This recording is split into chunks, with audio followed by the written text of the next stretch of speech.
Hi families. So a couple of you guys have reached out and asked for activities that you can be doing with your kiddo during this time that we're shut down.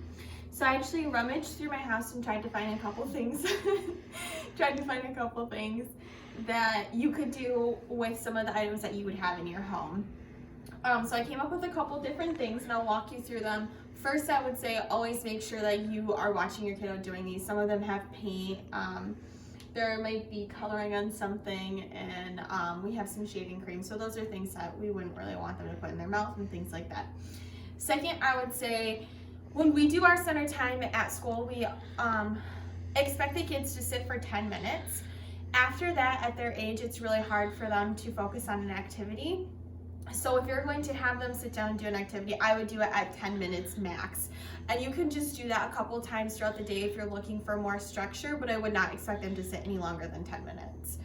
All right, so we'll start. So over here, I made a little, can you come this way? A little sensory bag that has colors. So one thing that they could do is just mix it together. It feels really cool on your hands. Different things like that.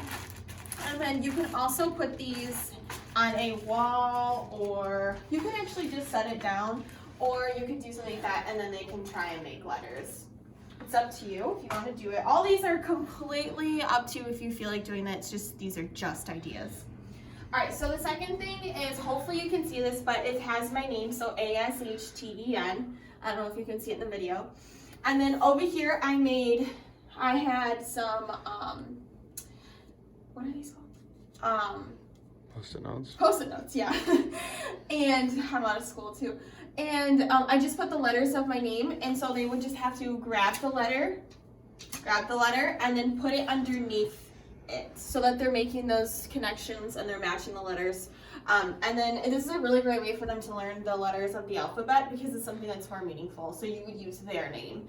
And then, or you could use like mom or something if their name is too easy. You could use mom, dad, if they have a brother or sister, whatever name. Anything that's meaningful to them is a really great way for them to work on those letters and letter recognition. All right, so the second thing is sometimes we do like handouts and stuff. We don't do them a ton, but I know a lot of us don't have printers at home, so I kind of just made these by hand.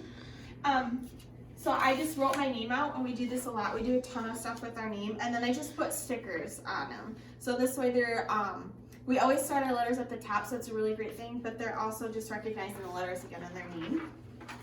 I made this little color sort. In school, we use this for Fruit Loops and the colored goldfish. So you could just do that, or it could literally be anything, like a Lego, and you want them to sort it by color. You can just make this at your home. I think it took me like 20 seconds to do.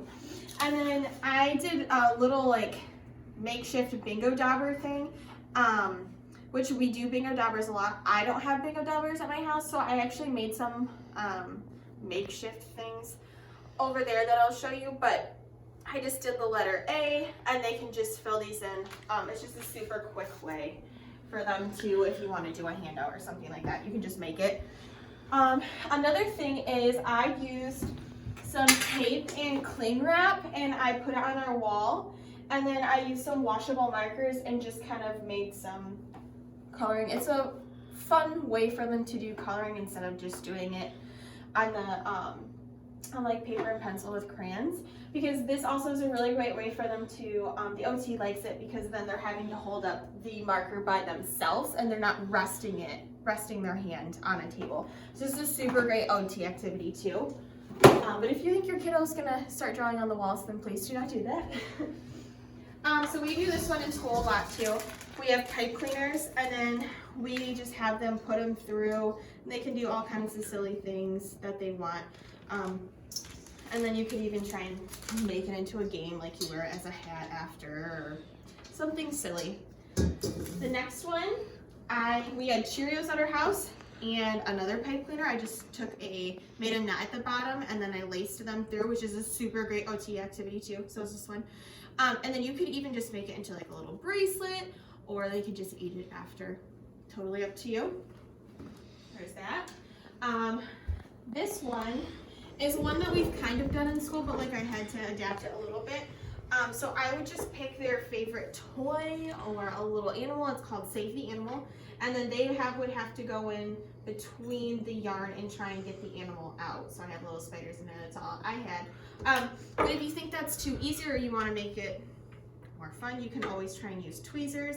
And tweezers are super great for them for their fine motor skills too, to try and get out. Okay, moving on. We're almost done. So these are the little like bingo daubers that I made. I just put some paint in and I took caps off of some of the things that we've been drinking at our house, like Dr. Pepper. And then I just dipped them in the paint and I did something like that, which is what I used for the bingo daubers.